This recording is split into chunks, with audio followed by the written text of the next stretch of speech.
অধ্যায়টিকেই ভগবান শাস্ত্র বলে বলেছেন। সমগ্র বেদ উপনিষদের নির্যাস হল ভগবত গীতা, আবার ভগবত গীতার নির্যাস হল পঞ্চদশ অধ্যায়। তাই পঞ্চদশ অধ্যায় এটিকে পূর্ণ শাস্ত্রের মর্যাদা দেওয়া হয়েছে। কেন এটিকে শাস্ত্র বলা হয়েছে, শাস্ত্র লক্ষণ কি, আমরা আগের দিন আলোচনা করেছি। কাকে শাস্ত্র বলা হয়, কোন কোন বিষয় বা লক্ষণ থাকলে তাকে আমরা শাস্ত্র বলে বলবো। এর আগের দিন আমরা যে পয়েন্টগুলো বলেছিলাম সেখানে হলো, যেখানে এই জগতের কথা থাকবে, জীবের কথা থাকবে, এবং যিনি সৃষ্টিকর্তা ঈশ্বর তার কথা থাকবে, বন্ধনের কথা থাকবে, মুক্তি, জীবাত্মা ও পরমাত্মার মধ্যে যে সম্বন্ধ বা ঐক্য, এ কথাও কিন্তু উল্লিখিত থাকবে। শাস্ত্রের মধ্যে এগুলি হচ্ছে শাস্ত্রের লক্ষণ। একটি পূর্ণ শাস্ত্র হতে গেলে তার ভেতরে এই বিষয়গুলো থাকতে হবে। এই একটি অধ্যায়েই সমগ্র বিষয়ের আলোচনা রয়েছে বলেই এটিকে অধ্যায় না বলে শাস্ত্রই বলা হয়েছে। কারণ সমগ্র বেদ উপনিষদে যে সমস্ত বিষয় আলোচিত হয়েছে তার নির্যাস ভগবত গীতার মধ্যেই বলা হয়েছে।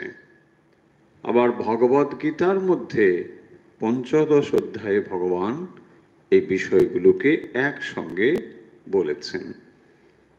ফলে আমরা এদিক থেকে পঞ্চদশ অধ্যায় তথা ভগবত গীতার গুরুত্ব নিশ্চয়ই অনুধাবন করতে পারব, যে কেন ভগবত গীতাকে এত গুরুত্ব দিয়ে আলোচনা করা হয় বা বিবেচনা করা হয়। এখন আমরা যেহেতু শুরু করেছিলাম এর আগের দিন, সেখানে একটি বৃক্ষের ধারণা দেওয়া হয়েছিল, এবং এই বৃক্ষের ধারণা শুধু যে এখানেই বলা হয়েছে তা নয়। আমরা যখন কঠোপনিষদ পড়েছিলাম সেখানেও দেখবেন এই বৃক্ষের কথা সেখানেও বলা হয়েছে। সেখানে বলা হয়েছে ঊর্ধ্ব মূলম অবাক শাখ, এই শব্দগুলো সেখানে ছিল। ফলে উপনিষদ থেকে যে সরাসরি এই কথাগুলো এখানে এসেছে ভগবদ গীতার মধ্যে, এই বিষয়ে কারো দ্বিমত থাকার কথা নয়। এখন এই ভগবদ গীতা যা আমরা এর আগের দিন শুরু করেছিলাম, সেখানে প্রথম শ্লোকটি আমাদেরকে একটু ভাবায় এই জন্য যে উপমা এখানে ব্যবহার করা হয়েছে সেই উপমা আমাদের ঠিক বাস্তবের সঙ্গে মেলে না। অর্থাৎ যে বৃক্ষের কথাটি বলেছেন সেই বৃক্ষ আমরা বুঝি, কিন্তু এটি সেরকম প্রাকৃতিক বৃক্ষের কথা বলা হয়নি। কিন্তু কি বলা হয়েছে সেটা আমাদের বুঝতে হবে। তাই আমরা এই অধ্যায়টি ধীরে ধীরে এবং বেশ ভালো করে বুঝে বুঝে পড়ার চেষ্টা করব। শ্লোক সংখ্যা কিন্তু মোটেই বেশি নয়, মাত্র 20টি শ্লোকের মধ্যে রয়েছে। তো এই 20টি শ্লোকেই একটি সম্পূর্ণ শাস্ত্র রয়েছে, তার মানে সমস্ত দিকগুলো কিন্তু এর মধ্যে পাবো। তাই 20টি শ্লোক যদি ভালো করে আমরা বুঝি তাহলে একটি পূর্ণ শাস্ত্র আমাদের বোঝা হয়ে যাবে। অর্থাৎ এই সংসার থেকে যদি কেউ মুক্তি চান বা কেন এই সংসারের মধ্যে আমরা বদ্ধ হয়ে রয়েছি, এই সমগ্র বিষয় কিন্তু এখান থেকে জানা যাবে। যদি আমরা বলি যে আমরা এখানে বদ্ধ রয়েছি, আমরা ভালো নেই ইত্যাদি, তার কথাও কিন্তু এখানে বলা হয়েছে, এবং এখান থেকে কেন আমরা বেরোতে পারছি না, কি তার বাধা, বা বেরোতে গেলে কি কি চাই, সব কিন্তু এখানে আলোচনা করা হয়েছে। প্রথম শ্লোকটি আমরা আগের দিন পড়েছিলাম, এখন আবার একবার পড়ে আমরা একটু রিক্যাপ করে তারপর দ্বিতীয় মানে শ্লোকে যাব। পুরুষোত্তম যোগা, পুরুষোত্তম যোগা, এই যোগটির নাম হচ্ছে পুরুষোত্তম যোগা। পুরুষোত্তমা পুরুষা উত্তমা, পুরুষা উত্তমা পুরুষোত্তমা। শ্রী ভগবানু বাচ, শ্রী ভগবান বলছেন, শ্রী ভগবান বাচ। ঊর্ধ্বমূলম অধঃশাখম অশ্বত্থম প্রাহুরভয়ম ছন্দাংসি যস্য পর্ণানি যস্तं বেদ স বেদবিদ। পড়াটা আশা করি সবাই ধারণা করতে বা বুঝতে পারছেন। ঊর্ধ্ব মূলম, ঊর্ধ্ব, ঊর্ধ্ব মানে ওপরের দিকে। এখন ওপরের দিকে কথাটাও অর্থ বুঝতে হবে। উপর মানে কি? আমরা সাধারণত উপর মানে বুঝি একটা স্থানিক উচ্চতা।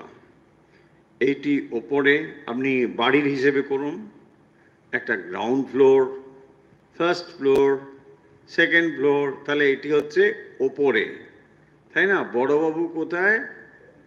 3 তলায় থাকেন, তাহলে সেই জন্য আপনি বলছেন ওপরে থাকে। যেখানে কোনো স্থানিক ব্যাপার নেই সেখানে আপনি ওপরে বলবেন কি করে, তাই না? উনি হচ্ছেন ম্যানেজার, উনি আমার অনেক ওপরে। এ কথার অর্থ কি? পদের দিক থেকে আপনি বোঝানোর চেষ্টা করছেন তিনি ওপরে, নিচে। তাহলে ওপরে নিচে এটি সবসময় সময়, অবস্থান, পজিশন, এগুলো দিয়েই আমরা মিন করি। যখন বলা হয় দেখুন পিতা, পুত্র, পৌত্র, এখানে আমরা কি বোঝাই? পিতা বড়। কেন? কেন পিতা বড়? সময়ের সাপেক্ষে। দেখুন টাইম এখানে কাজ করছে, উনি আগে এসেছেন, সেই জন্যে ওকে আমরা বলছি ঊর্ধ্বে, উনি ওপরে আছেন। তাহলে যেখানে টাইম, স্পেস অ্যান্ড কজিশন কাজ করে না সেখানে ঊর্ধ্ব ব্যাপারটিও ঠিক অত সহজ ব্যাপার নয়। তাই প্রতিটি শব্দ কিন্তু এখানে তাৎপর্যপূর্ণ বুঝতে হবে। এমনি ঊর্ধ্ব মানে আমরা একটা ধারণা করতে পারি, কিন্তু এখানে ঠিক কি অর্থে বলা হচ্ছে সেটা বুঝতে হবে। আচ্ছা, মূলম, তাহলে এর মূলম কথার অর্থ সবসময় যে ঠিক রুট আক্ষরিক অর্থে নাও হতে পারে। একটা গাছের মূল বোঝা যায়, এখানে গাছটা তার শেকড়টাকে আমরা বুঝলাম, কিন্তু মূল মানে সবসময় শেকড় নাও হতে পারে। আক্ষরিক অর্থ একটা ভাবগত অর্থ। ভাবগত দিক থেকে যেখান থেকে এটা উৎপত্তি হচ্ছে তাকেই বলা হবে মূল। উৎস, মুখ, এটা হবে মূল, যেখান থেকে এটা হচ্ছে।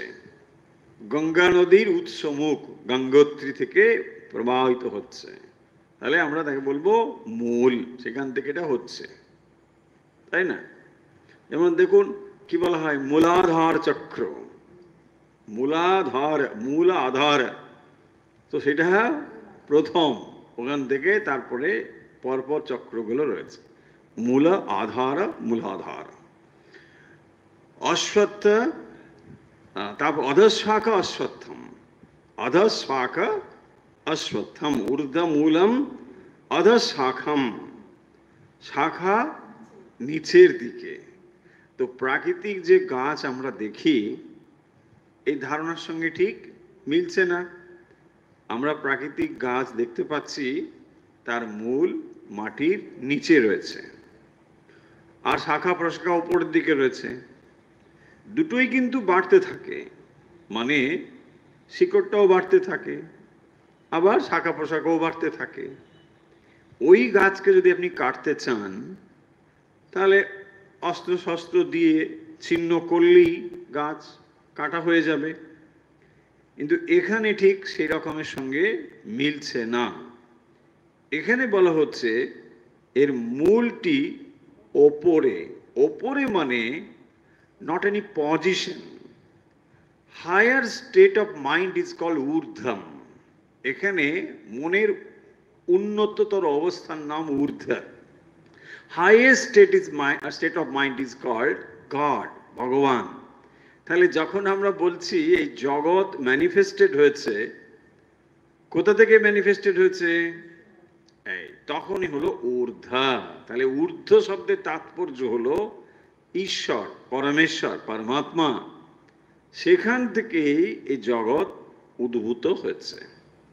তাহলে বাকি এটা যে প্রসারিত হচ্ছে, বেড়েই চলেছে, প্রসারণটা এই দিকে ঘটছে বেশি, তাই না? এটাই হচ্ছে প্রসারণের জায়গা। পরমাত্মা থেকে উৎপত্তি হলেও প্রসারণটাই দেখুন তার বিশাল। আপনি যদি গঙ্গোত্রী যান, নিশ্চয়ই অনেকে গিয়ে টিয়েছেন, সেখানে দেখে কখনো মনে হবে না যে এত বড় একটা নদী এখান থেকেই হয়েছে।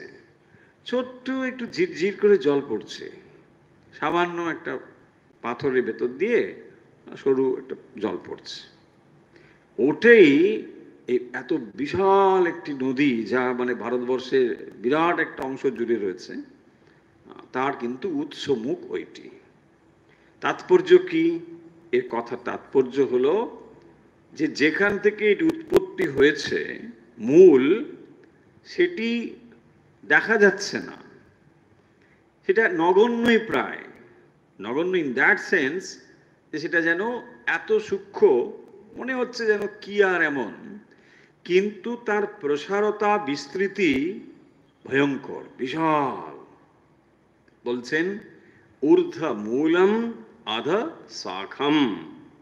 তাহলে এই বৃক্ষটি, এর শাখা প্রশাখা কিন্তু বিস্তৃত হয়েছে, নানাভাবে এটা প্রসারিত হয়েছে, এমনকি এটা প্রসারিত হয়ে চলেছে।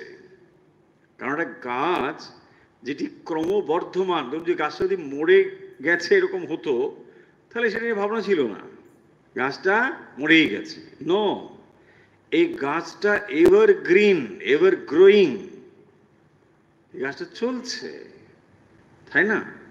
তাহলে এই গাছটা যে সর্বদা চলছে, বেঁচে রয়েছে, যে নদীটা প্রবাহ হারিয়েছে তাকে তো আর নদী বলবো না, প্রবাহিত হয়ে চলেছে। কেন প্রবাহিত হয়ে চলেছে? ডেফিনেটলি তার কারণ আছে, তাই না? উত্তর ভারতের নদীগুলোর বৈশিষ্ট্য হচ্ছে বরফ গলা জলে এগুলো, জল এগুলোর মধ্যে আসে, সোর্স অফ ওয়াটার ইজ আইস। তো বরফ গলা জল থেকে এখানে আসছে, তার মানে ওখানে যদি বরফ গলার থেমে যায় তাহলে নদীগুলো থাকবে? থাকবে না।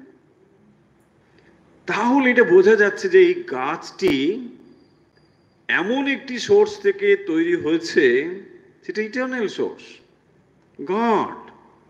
এর পেছনে একটা ইটারনাল সোর্স কাজ করছে, সেই জন্যে এই গাছটি একটু অন্য রকমের, তাই না? না হলে ভগবত গীতা হঠাৎ করে এই একটা গাছটা নিয়ে পড়লেন কেন?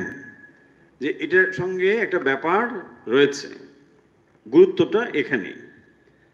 তাহলে প্রথম লাইনের প্রথম কথাগুলো ঊর্ধ্ব মূলম অধ শাখম, আর কি অশ্বত্থম প্রাহু।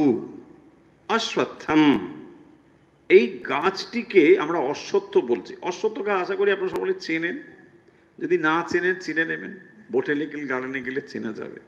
বট গাছটা কিন্তু নয়, বটের থেকে একটা আলাদা আছে, তাকে বলা হয় অশ্বত্থ। হ্যাঁ, ছোট ছোট পাতা হয়, অশ্বত্থ, পিপল ট্রি। তো সেটা না করে কি বট, বট আর অশ্বত্থ না, অশ্বত্থ একটু আলাদা আছে। আর অশ্বত্থ শব্দ কেন বলা হয়েছে তার অর্থটা আমরা আগের দিন বলেছি। অ মানে হচ্ছে নয়, না, নেগেটিভ। স্ব, স্ব মানে আগামী কাল, স্ব মানে আগামী কাল। অশ্ব, অশ্ব মানে যেটা আগামী কালও থাকবে না। স্থ মানে স্থিতি। তাহলে যে গাছটি আগামীকাল পর্যন্ত থাকবে কিনা নিশ্চিত নয়, আক্ষরিক অর্থে তাকেই আমরা অশ্বত্থ বলছি। তো এই আক্ষরিক যে অশ্বত্থ গাছ, এইটাকে ভাবগত দিক থেকে এই হলো তার সিগনিফিকেন্স, তাই জন্য ওটাকে অশ্বত্থ বলা হয়েছে। এবং এখানে অন্য গাছও বলা যেতে পারত, কিন্তু অশ্বত্থ শব্দটি প্রয়োগ করা এটা হলো তাৎপর্য।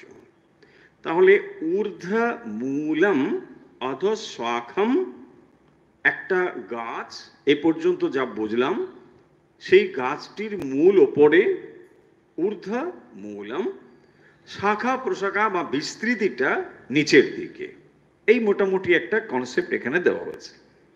এবং গাছটা ধীরে ধীরে কিন্তু প্রসারিত হয়ে চলেছে, একটা গাছ যেটা প্রসারিত হয়ে চলেছে। প্রাহু অব্যয়ম, এবারে দেখুন প্রাহু, প্রাহু মানে কি, মানে বলা হয়। কোথায় বলা হয়? মানে উপনিষদ বেদ আদি যে শাস্ত্র, সেখানে এটা বলা হয়েছে, তাই জন্য প্রাহু। বেদ পুরাণ আদি এসব শাস্ত্রে এটাই বলা হয়েছে, প্রাহু। আহু প্রাহু, আহু মানে যা বলা হয়, আর প্রকৃষ্ট রূপে আহু প্রাহু। ঠিক আছে, চলো। কিন্তু এই পরের শব্দটি একটু ডাউট থাকার কথা আপনাদের, কিন্তু কারোর ডাউট হয়নি। মানে ডাউট কখন হবে? যদি সব বুঝে যান তাহলে ডাউট হওয়ার কথা না। এখানে বলছেন অব্যয়ম, যেমন অব্যয়ম বলছে মানে কি, যেটা অব্যয় হয় না, নষ্ট হয় না, শেষ হয় না। তো যেটা অব্যয়ম আবার অশ্বত্থম, হ্যাঁ না, একটু আগে বলা হলো অশ্বত্থম। অশ্বত্থম কাকে বলছেন? বৃক্ষটা। তো বৃক্ষটা অশ্বত্থম, আবার বলছেন অব্যয়ম। অব্যয়ম মানে যেটাকে আমরা অনাদি বলছি। এর মজাটা হলো, অব্যয় মানে যার ব্যয় হয় না, ধ্বংস হয় না, কিন্তু এর একটা আদি আছে, তার অনাদি। কখন শুরু বলা যাবে না। কেন অনাদি বলা হবে? অনাদি আর অনন্তের মধ্যে তফাৎ কি? অনাদি মানে যার আদি নেই, যার আদি নেই, অনাদি। মানে কোনো দিদির নাম নয় কিন্তু, বলছে না ও দিদি, সেরকম দিদি না, তাই না? অনাদি মানে আদি রহিত, তাকে বলে অনাদি। আর অনন্ত মানে কি? ওই তো অনন্ত, অসীম। ন, অনন্ত মানে যার অন্ত নেই। দুটো কথা তফাৎ কি তাহলে? একটার শুরু জানা যায় না, অনাদি, আর এটা অনন্ত, মানে এর অন্ত নেই, অনন্ত। তফাৎ তো বুঝতে হবে। তাহলে যখনই বলা হচ্ছে এটা অনাদি, কিন্তু এটা অনন্ত বলা হচ্ছে না, এর অন্ত আছে। তফাৎ তো দুটোর মধ্যে বুঝুন। একটি কে? ঈশ্বর, তাকে কি বলা হবে? তিনি অনাদি, তিনি অনন্ত। ঈশ্বর অনাদি অনন্ত। কেন? তার আদিও বলা যায় না। কেন বলা যায় না? ধরুন আপনি যদি আদি বলে বলেন, এটা সময় বলবেন, তাই না? কি বলবেন? এত এত এত হাজার কোটি কোটি বছর পূর্বে, এই তো বলবেন। এখন যেখানে আপনি হাজার কোটি বছর বলে একটা টাইম পয়েন্ট করছেন, তার আগে কি ছিল প্রশ্ন থাকবে। তার মানে এটা আপনি আর কিছু বলতে পারছেন না। টাইম স্পেস কজেশনের ভেতরে যখন আপনি রয়েছেন, তখন আপনি বিয়ন্ড টাইম স্পেস এন্ড কজেশনে বলতে পারবেন না। ফলে আপনি এটা কবে শুরু হয়েছে বলতে পারবেন না। তাই ঈশ্বর সর্বদাই আছেন, সব সময়ে আছেন, মানে ক্ষণে আছেন। ফলে তাকে আমরা অনন্ত, অনাদি বলতে পারি। অনন্ত মানে হচ্ছে এন্ডলেস, যেটা এন্ড বলে কিছু হয় না। যদি মনে হবে যে এই সময় ভগবান শেষ হয়ে গেলেন, তাহলে ভগবানের একটা পরিণাম হয়, তিনি এক সময় থাকেন, এক সময় থাকেন না, এটা হতে পারে না। তাই সর্বদাই তিনি আছেন, তাকে বলা হবে অনাদি অনন্ত। কিন্তু এই যে সংসার ও বৃক্ষ বলতে গিয়ে অশ্বত্থ বললেন, এটাকে কেন অব্যয়ম বলেছেন? এইটাকে অনাদি বলছেন কেন?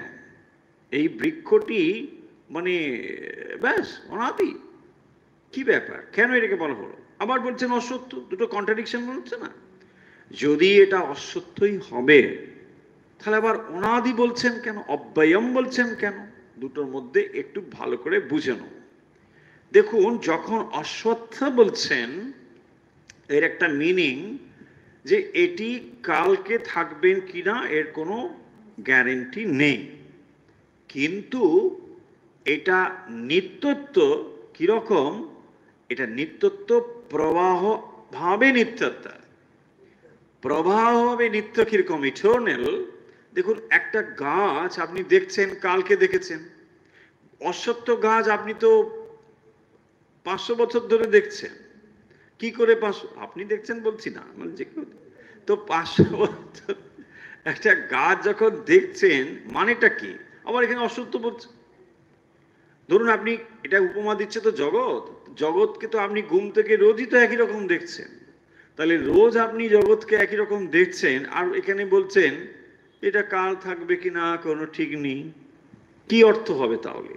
অর্থ হচ্ছে এটাই, যেটি প্রবাহ ভাবে নিত্যা, কিন্তু এমনি এটা অসত্য। কিরকম বলছে, নদীর জল যেমন প্রবাহিত হয়, সেই নদীর জল প্রবাহ আকারে যদি দেখেন, তাহলে এটা আপনি হাজার হাজার বছর ধরে এই নদী প্রবাহিত হয়ে চলেছে। কিন্তু যে স্রোত আপনি আজকে দেখছেন 10 মিনিট পরে সে স্রোত আর নেই। এই জন্যে যে নিত্যত্ব, নিত্যত্ব দুরকম আছে, একটি হলো স্বরূপ নিত্যত্ব, আর একটি প্রবাহ আকারে নিত্যত্ব। এসব খুব জটিল জটিল ব্যাপার বাবা, তার থেকে লেখাপড়া না জানাই ভালো ছিল। ব্রহ্ম কেন যে এত কঠিন জিনিস হয়ে গেলেন, মানে খুব মুশকিল ব্যাপার। আরে বাবা ব্রহ্ম থাকো তুমি, ব্যাস হয়ে গেল, আমি একটু পুজো টুজো দিলাম, হয়ে গেল, কাজ শেষ। তুমি ব্রহ্ম এত কঠিন হলে কেন? তাহলে যেটাকে দেখুন, কনসেপ্টগুলো বেদান্ত মানে এত এত কমপ্লিট, সেই জন্যে বেদান্তকে বলা হয় হোলিস্টিক নলেজ। এটা হোলি মানে অ্যাজ এ হোল, নট পবিত্র, holy, HOLI, holy, as a whole. Holistic means আপনি যে কোনো নলেজ যে কোনো ক্ষেত্রে যদি লাভ করেন, তার একটা একটা সীমাবদ্ধতা আছে। আপনি মেডিকেল সায়েন্স জানতে পারেন, আপনি বহির্বিজ্ঞান জানতে পারেন, কিন্তু তার একটা সীমাবদ্ধতা আছে, একটা একটা পরিসর রয়েছে, ওইটুকুর বেশি আপনি আর জানতে পারবেন না। একটা ওইটুকু ফোকাস, ওই বিষয়টা নিয়ে আরো গভীরে যাচ্ছেন ঠিক আছে, কিন্তু ওটুকুই জানবেন। তার মানে অন্যান্য যত রকম বিদ্যা, সমস্ত বিদ্যা সীমিত জ্ঞান। আর বেদান্ত, ভগবদ গীতাও বেদান্তই, তো এই ভগবদ গীতার মধ্যে যে নলেজ রয়েছে, এটি কিন্তু সামগ্রিক নলেজ, এবং এটা আপনার জীবনের কথাই বলে, এটি বাইরের অন্য কারো কথা বলছে না। সেই কারণের জন্য এটি হচ্ছে জীবনের শাস্ত্র, জীবনের জন্যই এটা আপনি পড়ছেন।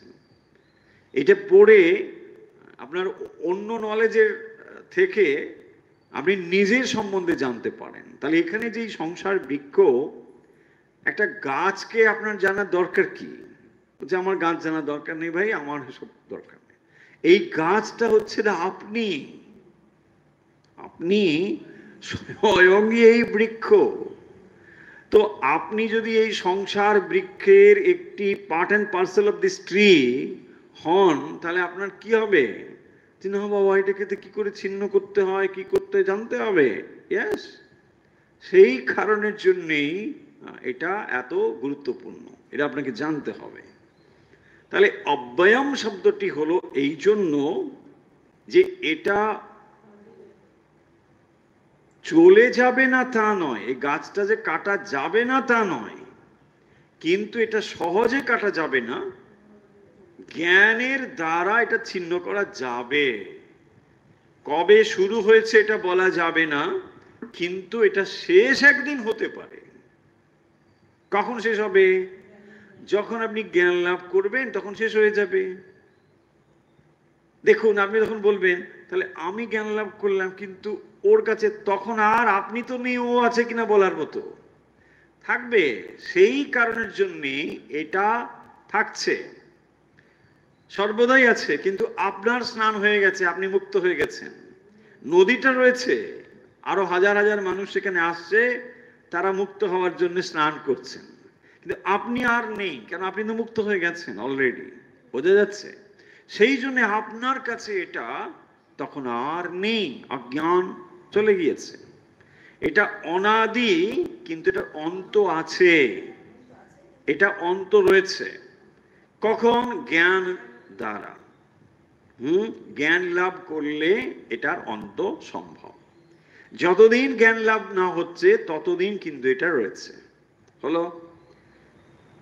তারপরে বলা হচ্ছে ছন্দাংসি যস্য পর্ণানি। একটা গাছ, তার পাতা, পর্ণানি। তো পাতা গাছের কি হয়? গাছটাকে, পাতাকে কি বলা হয়? গাছের রান্নাঘর বলে না? ছোটবেলায় পড়েছিলেন কথাটা।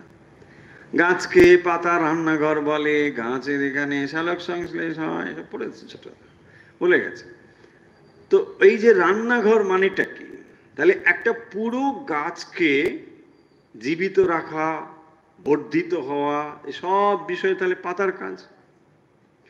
তাহলে ছন্দাংসি যস্য পর্ণানি, উপমাগুলো লক্ষ্য করুন। ছন্দাংসি, ছন্দাংসি মানে কি? হ্যাঁ, ছিন্ন করা। ওই ছন্দ ছিন্ন একটা রয়েছে বলে মিলিয়ে দিচ্ছেন। হ্যাঁ, কর্মকাণ্ড কেন? কর্মকাণ্ড বুঝতে হবে। দেখুন, ছন্দাংসি, ছন্দ মানে হচ্ছে মিটার। লিটারেলি ছন্দ মানে হচ্ছে মিটার। 1 মিটার 2 মিটার না, অনুষ্টুপ ছন্দ, ত্রিষ্টুপ ছন্দ, গায়ত্রী ছন্দ, এইগুলোকে বলা হয় ছন্দ। বেদেও এই রকমের ছন্দ রয়েছে, এবং সেই জন্যই ছন্দ বলতেই শ্রেষ্ঠ অর্থে বেদকে বোঝায়। ছন্দাংসি, ছন্দ লৌকিক সংস্কৃত রয়েছে, কিন্তু ছন্দ বললে বেদকেই বোঝানো হয়। শব্দের এই জন্য অর্থটাকে বুঝতে হবে। দেখুন, যেমন বলা হবে পঙ্কজ, পঙ্কজ শব্দের অর্থ কি? পাকে, কেন পদ্ম? পঙ্ক হচ্ছে পাক, পাকে যা জন্মায়, কি জন্মায়? গেরি গুগলি পাকে জন্মায় কিনা? ইস করছেন কেন? ওটা ভগবান, ভগবান খাওয়ার জন্য বলেছে, মা বলছে আছে না। তাহলে গুড়ি গেরি গুগলি ওটাও দেখুন মাটিতে পাকে জন্মায়। তাহলে পঙ্কজ বললে ওটাকেও বোঝায়, কিন্তু পঙ্কজ বললে ওটা বোঝায় না তা নয়, কিন্তু শ্রেষ্ঠত্বে পঙ্কজ মানে পদ্মফুল। এই জন্যে শব্দের তাৎপর্য, অভিপ্রায় এগুলো জানতে হবে। এখানে তাহলে ছন্দাংসি মানে হচ্ছে বেদ, ঠিক, বহু বচনে ছন্দাংসি।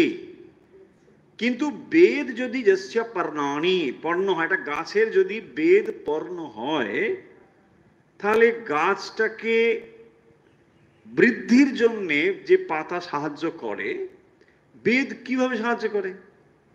সেই জন্য এখানে দেখুন দুটো জিনিস মনে রাখতে হবে। বেদের মধ্যে দুটো জিনিস আছে। একটা গাছ যখন বড় হচ্ছে, গাছ ফ্লারিশ হচ্ছে, পাতা দিচ্ছে, ডেফিনেটলি তার ভেতরে রসদ, যা জল ইত্যাদি সাপ্লাই হচ্ছে। তাহলে একটা গাছ বেঁচে থাকার জন্য যা যা তার রসদ, একটা প্রদীপ জ্বলে থাকার জন্য যা যা ফুয়েল, তেল, সেটা যদি থাকে তাহলে নিশ্চয়ই জ্বলবে। ঠিক একই রকম ভাবে আসলে পাতা মানে হচ্ছে ডিজায়ার। এখানে ডিজায়ার গুলো হচ্ছে পাতা। আচ্ছা, ডিজায়ারের সঙ্গে ছন্দাংশী কি করে মেলাবেন? দেখুন, ছন্দাংশীর সঙ্গে মেলাবেন, এই কথাগুলো এত কথা রয়েছে, শুধু বইতে লেখা যে শব্দটা যদি বুঝে নেন, কিছুদিন পরে ভুলে যাবেন, ওটা মনে থাকবে না। কারণ ওকে আবার দেখতে হবে, বলছে না ওখানে কি ছিল, বেদে ছিল, বেদ মানে কি ছিল, উড়ে যাবেন। যদি বুঝে নিতে পারেন কেন বলা হলো, তাহলে ঠিক বুঝে যাবেন। দেখুন, বেদের মধ্যে দুটো আছে, আমরা বহুবার বলেছি, একটা কর্মকাণ্ড আর একটা লণ্ডভণ্ড, জ্ঞানকাণ্ড। একটা হচ্ছে কর্মকাণ্ড আর একটা জ্ঞানকাণ্ড। আরো অনেক কাণ্ড, লঙ্কা কাণ্ড, এই কাণ্ড টাণ্ড, সেগুলো এখন বলা হচ্ছে না। তাহলে একটি কর্মকাণ্ড আর যে জ্ঞানকাণ্ড, জ্ঞানকাণ্ড মানে কি? দেখুন, জ্ঞানকাণ্ড আসলে নিঃশ্রেয়সের দিকে নিয়ে যায়। নিঃশ্রেয়স মানে মুক্তির দিকে নিয়ে যায়। তাহলে মুক্তির দিকে যদি নিয়ে যায় তাহলে তো গাছটা বড় হবে কি করে?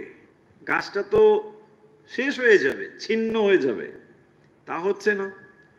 এইখানে এর অর্থটা এই জন্য করা হচ্ছে যে ডেফিনেটলি ডিজায়ার ফুলফিল করার জন্যই কর্মকাণ্ডে রয়েছে।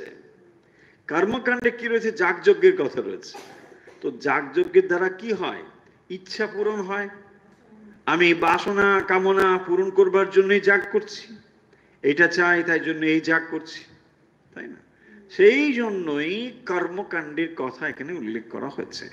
ছন্দাংশী মানে তার বেদের কর্মকাণ্ডের বিষয়গুলোকে উল্লেখ করা হয়েছে।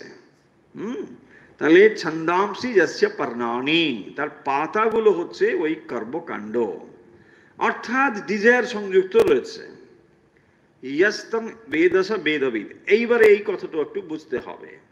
ইয়াস্তং বেদ স বেদবিদ, বেদবিদ, আমরা বেদবিদ মানে কি বলি? তিনি না বেদজ্ঞ পণ্ডিত। মানে কি? শ্লোকগুলো গুড়গুড় গুড় করে বলতে পারে। নো, তাকে বেদবিদ বলে না, তাকে আপনি পণ্ডিত বলতে পারেন, কিন্তু তাকে জ্ঞানী বলা যাবে না। বিদ্যাতুর অর্থ হচ্ছে জ্ঞান, বেদবিদ। এখানে বেদবিদ শব্দের অর্থ হচ্ছে ইয়াস্তং বেদ, যিনি এটাকে জানেন। কি জানেন? তাহলে গাছটাও জানেন, গাছের শাখা প্রশাখা এবং মূলও জানেন, তিনি বেদবিদ। তাহলে যিনি দুটোকে জানেন তিনি যথার্থ রূপে বেদবিদ। তাহলে আপনি যদি একটিকে জানেন তাহলে আপনি বেদবিদ নন। একটিকে মানে, তাহলে আপনি শাখা প্রশাখা জানেন, গাছের শাখা প্রশাখা কি?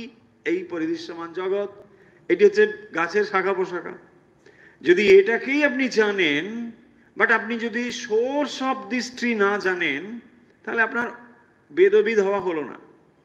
বেদজ্ঞ মানে হচ্ছে পুরোটাকে জানেন, কমপ্লিট নলেজ। বোঝা গেল? তার মানে একটি দৃশ্য আর একটি অদৃশ্য, একটি কার্য একটি কারণ।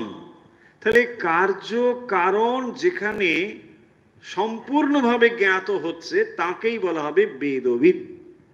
দেখুন, এই কথাগুলো এত ব্যাপার রয়েছে। যদি গভীরে গিয়ে জিনিসগুলোকে পড়েন, আশা করি আপনার বোধহয় 2-3 বছর ধরে এইগুলো আলোচনা হচ্ছে, নিশ্চয়ই আমরা এখন সময় এসেছে যে একটু হায়ার স্টেটে গিয়ে এগুলোকে আলোচনা করতে পারি। কারণ যেহেতু অর্থগত দিক থেকে জিনিসগুলো বহুবার বলা হয়েছে, একটু ওপরের স্টেজে যেতে পারি আর একটু গভীরে যেতে পারি। তো এই জিনিসগুলো এখানে বলছেন ইয়াস্তম বেদসা বেদবিদ। তাহলে বেদবিদ মানে এই আক্ষরিক অর্থে বেদবিদ মানে যিনি এটাকে কমপ্লিটলি জানেন। তাহলে জগৎ এবং ঈশ্বর তিনি হচ্ছেন জগৎ কারণ। এইটিকে যিনি জানেন তিনি পুরোটাকে জানেন, তিনি একমাত্র কমপ্লিট নলেজটাকে তিনি জানেন। তা না হলে আমরা যদি কেবল একটি জিনিস জানেন বলে বলি তাহলে সেটা হবে না। সেই জন্য বলছেন ইয়াস্তং বেদা সব বেদবিদ, তিনি হচ্ছেন বেদবিদ, যথার্থরূপে এটাকে জানেন, বেদজ্ঞ। তাহলে বেদজ্ঞ কথার অর্থ হচ্ছে কেবল অর্থবোধ, মানে শব্দ জানলেই হবে না, অর্থবোধ। বেদার্থ অজ্ঞ যিনি মানে জানেন। তো বেদার্থ যিনি জ্ঞাত হয়েছেন জানেন, বেদজ্ঞ মানে বেদার্থ, বেদের অর্থ যিনি জানেন, তাই তাকে বেদজ্ঞ বলা হবে। কেবল কতগুলো শ্লোক মুখস্থ করলেই তাকে আমরা বেদজ্ঞ পড়বো না। মনে রাখতে হবে। নিয়ে দেখবেন অনেক জায়গায় হচ্ছে শ্লোক টোক দুটো পড়ে দিলেন, আমরা কি ভাবি আরে মহাপণ্ডিত, কিন্তু ওই হেলে গরুয়ারা পণ্ডিত, ও করে লাভ নেই। এর ভুক্ত এ নত মুক্ত এ, আসল হচ্ছে অর্থ উপার্জনের পথ, ব্যাস, ওটা একটা প্রফেশন। তাতে কি হবে? ওই যে ভাগবতের পণ্ডিত, হ্যাঁ, সে রাজা বললো না যে আমি ভাগবত শিখবো, এক পণ্ডিত নিয়ে আসো। তো সেই পণ্ডিত খুঁজে খুঁজে দেখা গেল, খুঁজে কি ব্যাপার, হ্যাঁ, বলছে না, রাজাকে পণ্ডিত শেখাচ্ছে অনেকদিন। রাজা বলছে ভাই আমি তো কিছুই বুঝছি না তোমার কথা, অনেক দিন ধরে শুনলাম। রাজা পরীক্ষিত তো এইসব হলো টলো এসব গল্প আছে না। তারপরে সে মেয়ের কাছে গিয়ে বললো যে কি করা যায়, বলো দেখি আমার কি করা যায়, রাজাকে আমি এত ভাগবত শেখালাম কিছুই তো হলো না। তখন বলছে যে আমি যাব, তোমার চিন্তা নেই, আমি যাব রাজার কাছে। রাজা গিয়ে বলছে কি ব্যাপার, বলছে আমি এখন যা বলবো আপনাকে তা করতে হবে। কি করতে হবে, বলছে তাকে একটা থামে বেঁধে দিচ্ছে। হ্যাঁ দিয়ে বলছে আপনি এখন চলে আসুন। আরে খোলো তো এটা। বলছে না এটা আপনি কে খুলবে, আপনি খুলুন। বলছে আমি কি করে খুলবো, আমি তো বাধাই রয়েছি। বলছে ওই একই কথা, বলছে আমার বাবাও বাঁধা রয়েছেন, সেই বাঁধ বন্ধন। তো যিনি অর্থের বিনিময়ে আপনার কাছে এই ভাগবত কথা বলেন, ভগবত কথা বলেন বা ভাগবত পাঠ করেন, তো তিনি আর আপনাকে মুক্ত করবেন কি করে? নিজেই মুক্ত আর কি করে? সেই জন্যই কাজ হয় না। কিন্তু আমরা ভুল করে তাদেরকেই মহাপণ্ডিত মনে করি। কি পণ্ডিত, পাণ্ডিত্য ভাই মানে হা হা হা, কি পণ্ডিত। কেন বলছি দেখুন, কাউকে ছোট করবার জন্য কথাটা বলছি না, কথা বলছি এই জন্যে যথার্থ জায়গাটা জানতে হবে। সমাজে এরকম আমাদের প্রচুর মানুষজন আছেন, তারা তাদের ব্যবসা করছেন, করুন, তাতে আমাদের কোনো আপত্তি নেই। কিন্তু যিনি জ্ঞান লাভের জন্য প্রয়াসী হবেন, তিনি যথার্থ বেদজ্ঞ বলতে কাকে বোঝেন এটা জানতে হবে, এইটুকুই শুধু বলা, আর কিচ্ছু না। অনেক মানুষ আছেন আমরা জানি, ভাগবত পাঠ করেন, সেটাকে প্রফেশন রূপেই গ্রহণ করেন, অর্থ উপার্জনই করেন করেন, ঠিক আছে, তাদের সম্বন্ধে আমার কিচ্ছু বক্তব্য নেই। তাহলে এখানে যেটা হলো ঊর্ধ্বমূলম অধঃশাখম অশ্বত্থম প্রাহুরব্বয়ম হয়েছে। এই গাছটি কিরকম, এর মূল ওপরের দিকে, শাখা প্রশাখা ক্রমশ বর্ধিত হয়েছে, এবং ছন্দাংশী যাচ্ছে পর্ণানি, তার পর্ণ পাতাগুলো হচ্ছে বেদ। বেদ মানে মূলত কর্মকাণ্ডই। ইয়াস্তাং বেদসা বেদবিদ, যিনি এইটাকে এইভাবে জানেন তিনি যথার্থ বেদবিদ। তাহলে এটা কার্যকে জানলে হবে না, কারণকেও জানতে হবে। এই যে জগৎ সৃষ্টি, এটা যদি সৃষ্টি হয় তাহলে নিশ্চিত স্রষ্টা থাকবে। কিভাবে এটা সৃষ্টি হলো এটা থাকবে, সে জানতে হবে। এমনি এমনি জিনিসটা চলবে না। এইটিকে জানার নামই হচ্ছে কমপ্লিট নলেজ। সেই জন্যই একমাত্র কমপ্লিট নলেজ আপনি বেদান্তের কাছেই পাবেন। অন্য যে কোনো বিষয়ে আপনি যখনই পড়াশোনা করবেন, কেবল আপনি খণ্ডিত জ্ঞান পাবেন, একটা আংশিক জ্ঞান পাবেন। সম্পূর্ণ জ্ঞান কিন্তু এখানেই আছে। যখন আপনি কোনো একটা জিনিস দেখছেন, ধরুন আপনি একটা ফুল দেখছেন, কি দেখছেন, আপনার নলেজ, আপনার ফোকাস সব ফুলের প্রতি আছে, এটা ফুল দেখছেন আপনি। যখন আপনার কাছে একটা দর্পণ দেওয়া হচ্ছে, আয়না দেওয়া হচ্ছে, আপনি কি দেখছেন? আপনি তখন আয়না দেখছেন না, নিজেকেই দেখছেন। ভাবুন, আপনাকে দেওয়া হয়েছে একটা আয়না, আপনি কি দেখছেন? নিজেকেই দেখছেন। হ্যাঁ, তাহলে যেখানেই আপনি দেখেন, যেখানে নিজেকেই দেখেন, শাস্ত্র হচ্ছে এরকম একটি আয়না। ভগবত গীতা হচ্ছে এই জন্যেই এত ইম্পর্টেন্ট, যে দর্পণ আপনার কাছে এটি দেওয়া হয়েছে। শ্রীমদ ভগবত গীতা ভগবান স্বয়ং বলছেন, অর্জুন এখানে উপলক্ষ মাত্র। দেখুন, যদি ভগবান কেবল অর্জুনকেই বলতেন, অভিপ্রায় যদি তাই থাকতো, ভগবানের দরকারই হতো না এত 700 শ্লোক বলবার। কি দরকার? ভগবান যিনি সর্বশক্তিমান ঈশ্বর, তিনি এত সময় ধরে এইসব চ্যান্টিং করবেন বসে বসে? আরে স্পর্শ মাত্রই হয়ে যায়, দর্শন মাত্রই জ্ঞান হয়ে যায়। ভগবান তো তাকিয়ে দিলেই নলেজ হয়ে যাবে। সর্বশক্তিমান যিনি এই বিশ্ব ব্রহ্মাণ্ডের অধিপতি, তিনি দর্শন একবার তাকালেই হয়ে যাবে, স্পর্শ করলেই হয়ে যাবে। স্বামীজিকে লক্ষ্য করুন, আপনার এত ইমাজিনেশনেও যেতে হবে না। স্বামীজি ঠাকুরের জীবনীতে পড়েছেন যে 5000 বছর 10,000 বছর আগের কথা, কি জানি সত্য হবে কিনা। আপনি এই যুগেও দেখুন, ঠাকুর যে একবার স্পর্শ করে, আমার বাবা মা আছে কি করছেন, আছে না? পুরো জগৎ সব যেন কোথায় বিলীন হয়ে যাচ্ছে, মন একেবারে জগৎ কারণে স্থিত হয়ে যাচ্ছে, এরকম অবস্থা। ফলে দরকার ছিল না তার এই কথাগুলো এত বিস্তারিত ভাবে বলবার, তাকিয়ে দিলেই হতো, দুটো কথা বললেই হয়েছে। তো যদি তিনি স্বয়ং ভগবান, তার এত কথা বলবার দরকারই কি? এই জন্যই বলেছেন যে কেবল এটা অর্জুনকে বললে একটি মানুষেরই উন্নতি হতো। যদি জ্ঞান তিনি পেতেন, একজনই পেতেন, কিন্তু আজ হাজার হাজার বছর ধরে লক্ষ লক্ষ কোটি কোটি মানুষের প্রাণকে উদ্বুদ্ধ করেছে এই জ্ঞান, তাই না? ভাবুন, সেই কারণের জন্যই ভগবদ গীতা জীবনের একটি একটি দর্পণের মতো, যেখানে আপনি নিজেকে খুঁজে পাবেন। দেখুন, এটাও একটা বই, কিন্তু এটা অন্য বইয়ের থেকে আলাদা। আপনি কত বই পড়েছেন, কিন্তু এটাও বই, কিন্তু এই বইতে আপনি নিজেকে দেখতে পাবেন। সেই জন্যই এটাকে দর্পণ বলা হচ্ছে, আয়না, মিরর। নিজেকে দেখতে পাবেন, আত্মজ্ঞান লাভ করতে পারবেন, এবং এর দ্বারা আপনি নিশ্চয়ই এটা বুঝতে পারবেন যে এই আত্মজ্ঞান লাভ করাটা কত জরুরি, কত জরুরি। সেই জন্যই এটাকে কমপ্লিট শাস্ত্র বলা হয়েছে, অধ্যায় নয়, শাস্ত্র। সমস্ত কিছু এর মধ্যে দেওয়া হয়েছে। আশা করছি মানে প্রথম শ্লোকটি আর একবার আলোচনা হলো, একটা ধারণা নিশ্চয়ই হয়েছে। দ্বিতীয় শ্লোকটি এখন আমরা পড়ব। আশা করি প্রথম শ্লোক কমপ্লিট, দ্বিতীয় শ্লোকটি দেখুন।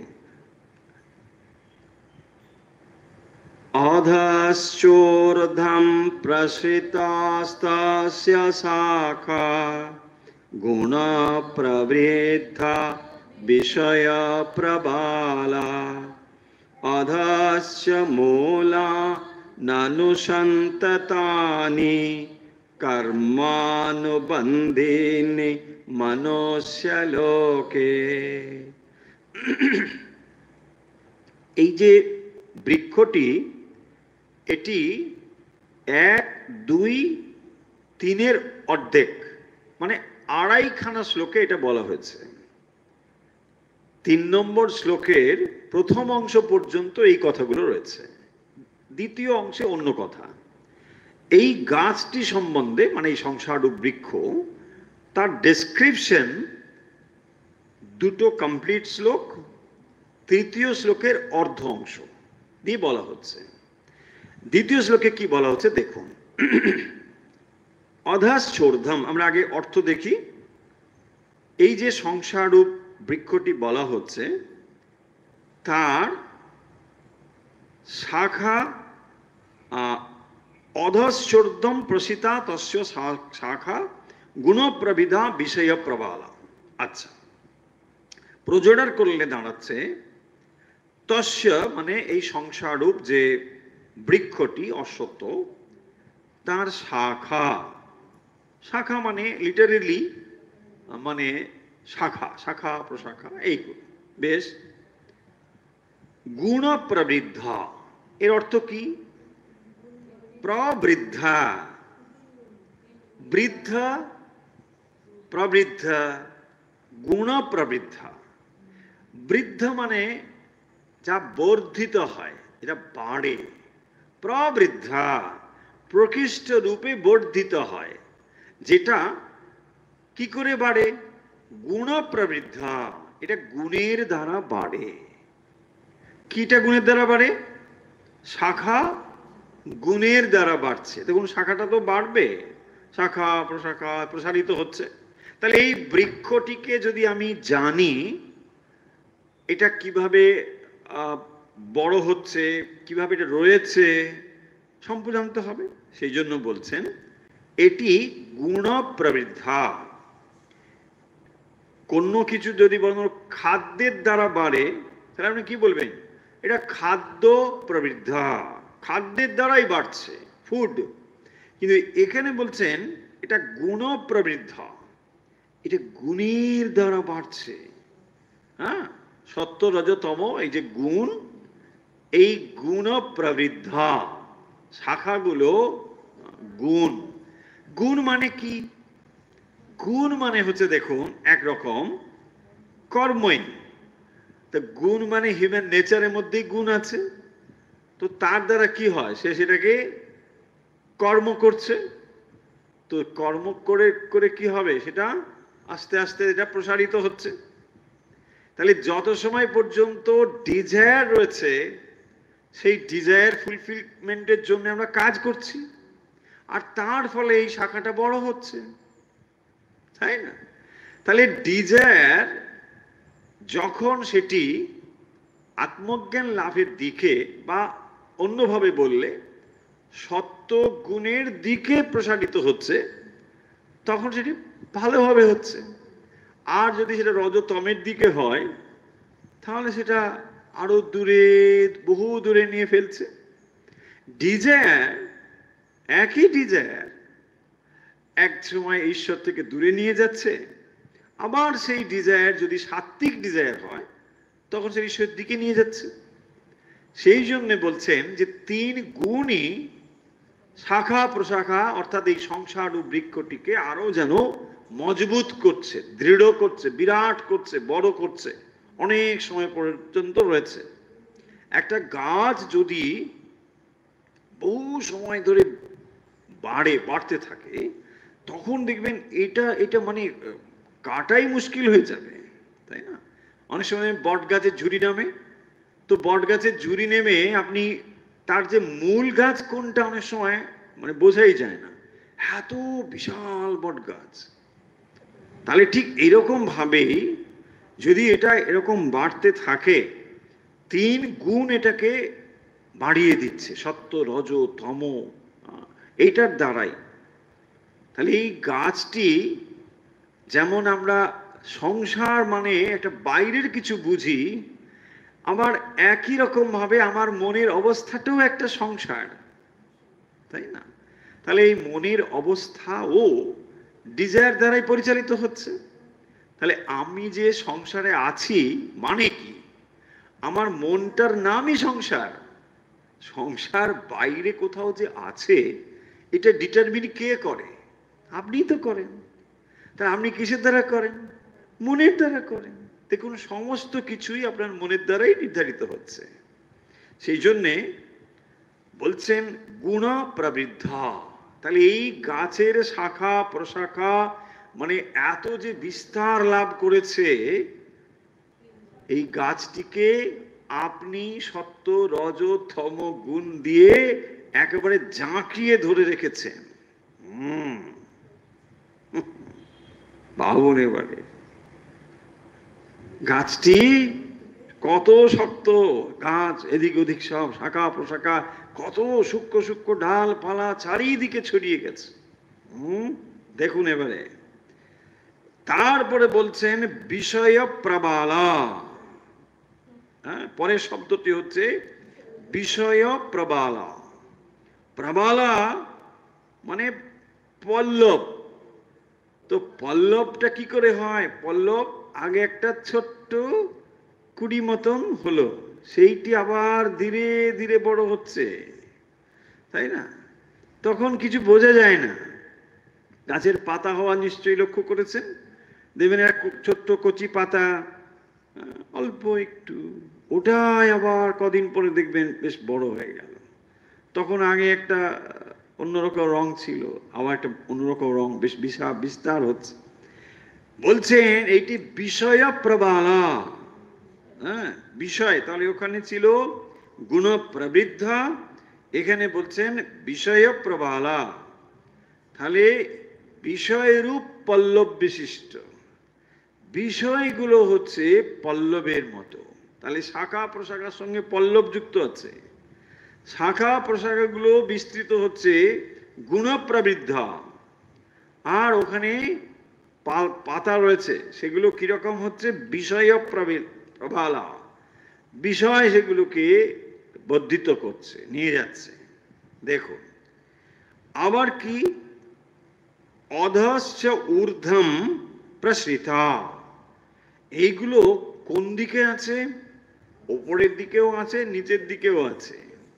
হ্যাঁ, সেই জন্য বলছেন অধ চ ঊর্ধ্বম প্রসৃতা।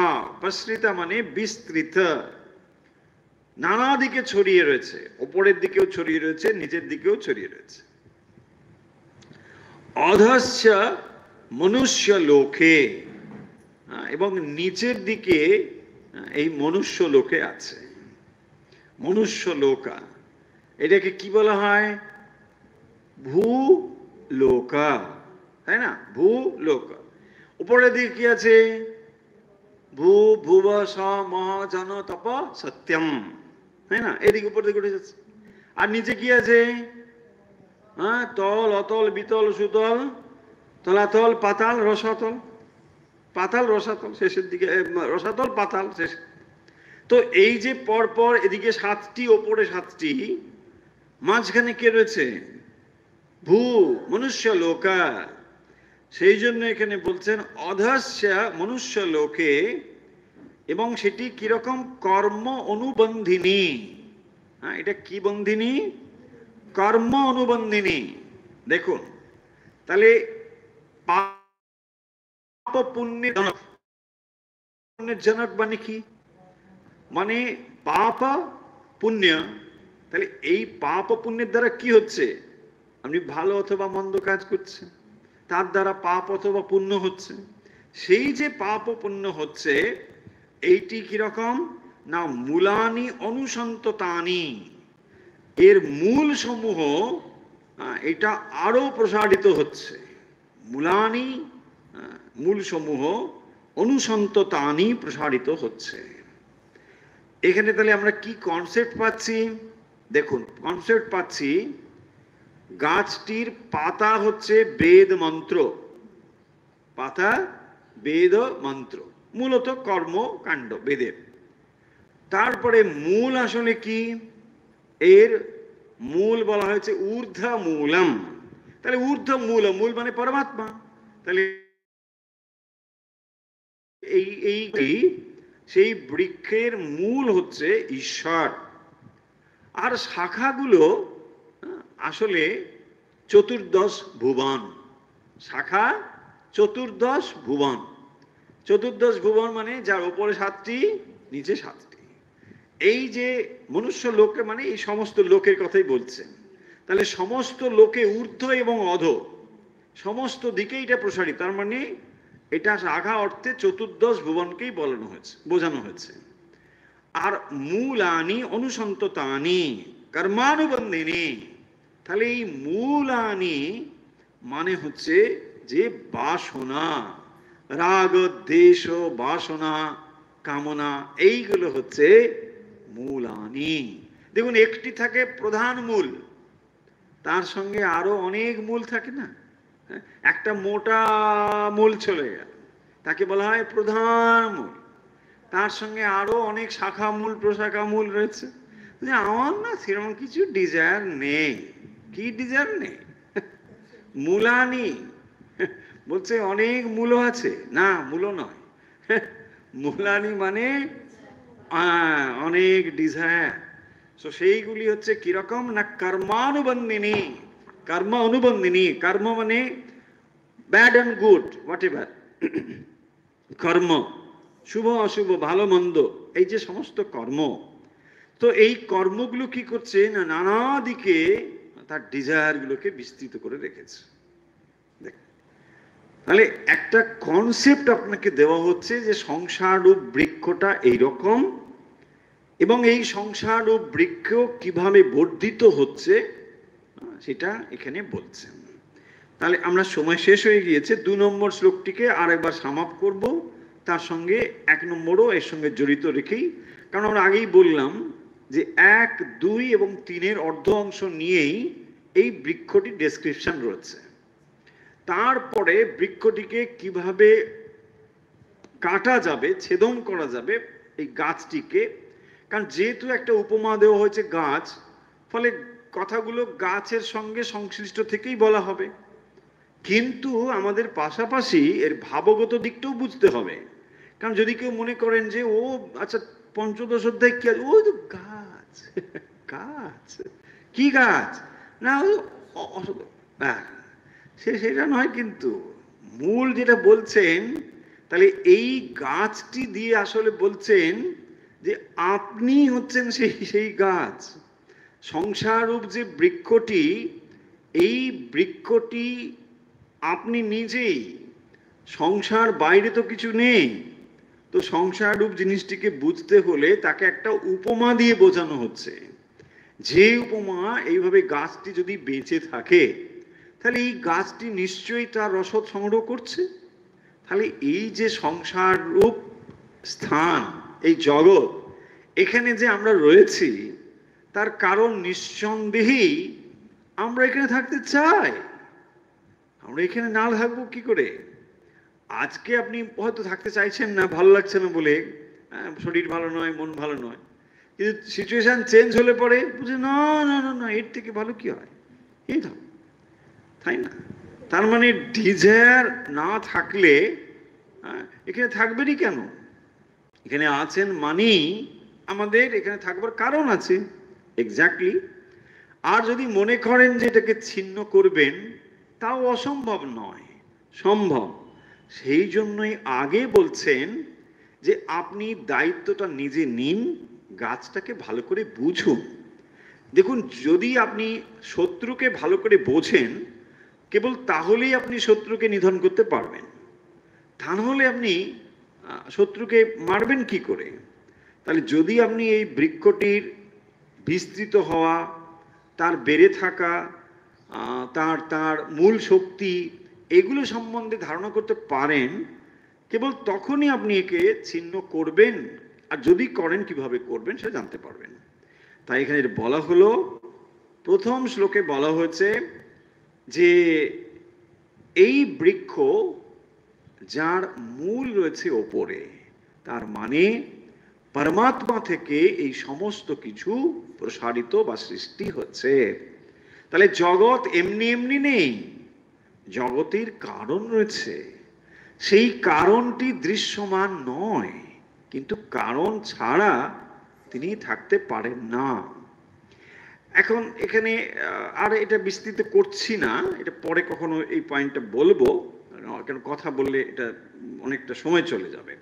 কেন বলবো? এই জন্যে যে কার্য কারণ, এই রিলেশনটা বুঝতে গেলে, যখন এখানে পুরুষোত্তম বলা হয়েছে এই জন্যে যে তিনি ঠিক কারণও নয়, তিনি কারণ ছাড়াও আছেন। যদি আমি কারণ বলি, এই টেকনিক্যালি এই শব্দটা বললে অসুবিধা হবে এই জন্যে যে কারণ মানে একটা একটা টাইমকে আমরা ডিটারমিন করছি। কিরকম? ধরুন পিতা থেকে পুত্র, তাহলে পিতাকে আমরা কি বলবো? কারণ, পুত্র কার্য। তাহলে যখনই আমরা পিতা বলছি, তার মানে আমরা তাকে পুরো কারণ বলতে পারছি না। তাহলে যখন আজকে একে পুত্র বলছি, এটা কার্য বলছি। এই আবার যদি সিরিজটা ধরেন, তাহলে এই আবার সময়ের সাপেক্ষে এই আবার কার কারণ হয়ে যাবে। তাহলে আমরা কি বলবো? তাহলে ঈশ্বর, তাহলে তাকে কেউ সৃষ্টি করেছে? নো, এই কারণের জন্য এটাকে পুরুষোত্তম যোগ বলা হয়েছে। তিনি কার্য নয়, কারণও নয়, তিনি কার্য কারণের ওপরে আছেন। সেই জন্য সেটা টেকনিক্যালি পরে সেটা আলোচনা করা হবে যখন জায়গা আসবে। এখন সেটা যাচ্ছি না, কারণ সব মাথার মধ্যে নিলে সব গোলপাল হয়ে যাবে। হ্যাঁ, অনেক কিছু মাথায় আছে, তাই না? ঊর্ধ্বা মূলম, তাহলে এর মূল হচ্ছেন পরমাত্মা। অধ শাখম, শাখম মানে যেটা বিস্তৃত হয়, গাছের শাখা তো বাড়ে, তাই না? না না, সেই জন্য বলছেন এই শাখা প্রশাখা নিচের দিকে যেন বেড়ে যাচ্ছে। যতই নিচের দিকে বাড়ুক না কেন, মূলটা কিন্তু ওই উপরের দিকেই আছে, তাই না? এইটি যদি আপনি জানেন যে আপনার টিকি ওপরে বাঁধা আছে, তাই না? আমাদের সকলের টিকি ওপরেই বাঁধা আছে, পরমেশ্বরেই বাঁধা আছে। তাহলে কি হবে? সব সময় ওপরের দিকেই আপনার গতি থাকবে। তাহলে এই সংসারের, যাকে আমরা মান্ডেন ওয়ার্ল্ড বলি, এই সমস্ত কিছুর থেকেও আপনার দৃষ্টি থাকবে ঊর্ধ্বমুখী, ওপরের দিকে। সেই জন্য দেখবেন সূর্যমুখী ফুল, সেটাও ফুল, কিন্তু তার সূর্যমুখী নাম কেন হলো? তা সূর্যের দিকে মুখ করে থাকে। তাহলে আপনি কি ফুল? ঈশ্বরমুখী ফুল, তাই না? এটা নতুন নাম আপনার দেওয়া হচ্ছে, ঈশ্বরমুখী ফুল। তাহলে এপ্রিল ফুল না, এটা সত্যি সত্যি ফুল। ঈশ্বরমুখী, যে ফুল ঈশ্বরের দিকে মুখ করে থাকে, তাহলে সেই ঈশ্বরমুখী ফুল। তাহলে ভক্ত কি মুখী ফুল? ঈশ্বরমুখী ফুল, সবসময় ঈশ্বরের দিকে মুখ করে আছে। বলছেন কিরকম এটি না, অশ্বত্থম। দেখুন, এই জগতের স্থিতি বলে কিছু নেই। সংসার শব্দের অর্থ হচ্ছে সংসারতি, যেটা সর্বদাই পরিবর্তন হয়ে চলছে। যদি পরিবর্তন না হয় তাহলে এটা সংসার নয়, পরিবর্তনটাই তার ধর্ম। কিন্তু আবার দেখুন, যদি পরিবর্তনটাই এই ধর্ম হয়, আমি ঘুম থেকে জেগে উঠে কেন এটা দেখি না যে যে যে যে সব কোথায় কি হয়ে গেছে, সব না, আপনি একই দেখছেন। কেন দেখছেন না? এই জন্যই আপনি দেখছেন যে প্রবাহ আকারে নিত্য, প্রবাহ আকারে নিত্য।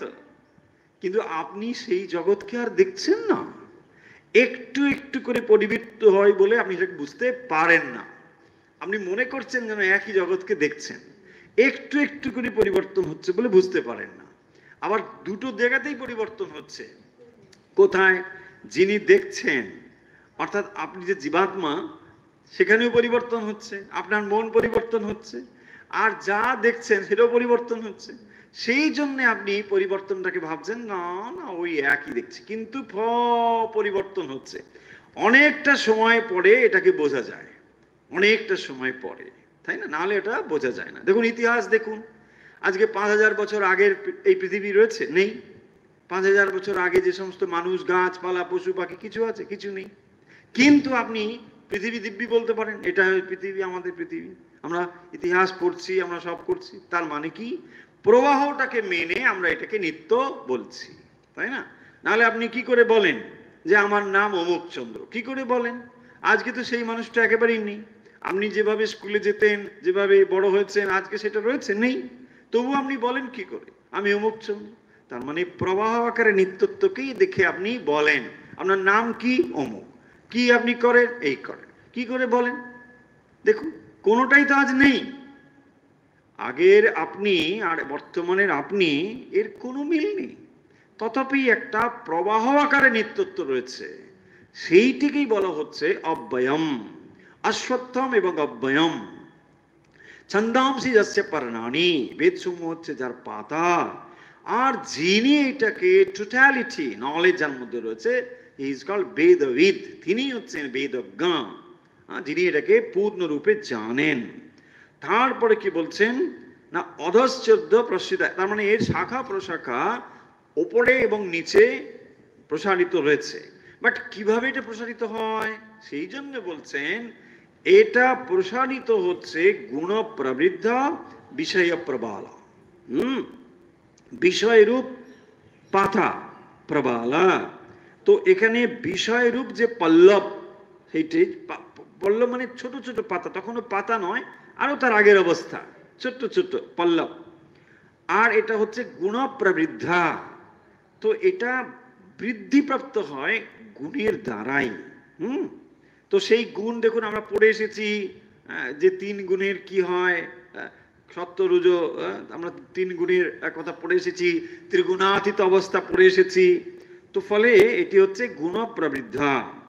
অদস্য মূলা অনুসন্ততানি, মূলানি অনুসন্ততানি, এর মূল সমূহ, এই মূলগুলো মানে হচ্ছে বাসনা আদি, সেগুলোই কর্মানুবন্ধিনী মনুষ্য লোকে। তো এই ছিল মোটামুটি আজকের যে যে শ্রীমদ্ ভগবত গীতার 15 অধ্যায়। আমরা আজকে 2টি শ্লোক 1 এবং 2 পড়লাম, যদিও আমরা আগে 1 নম্বর শ্লোকটি পড়েছিলাম। তাহলে আজকের আমরা পাঠ শেষ করছি।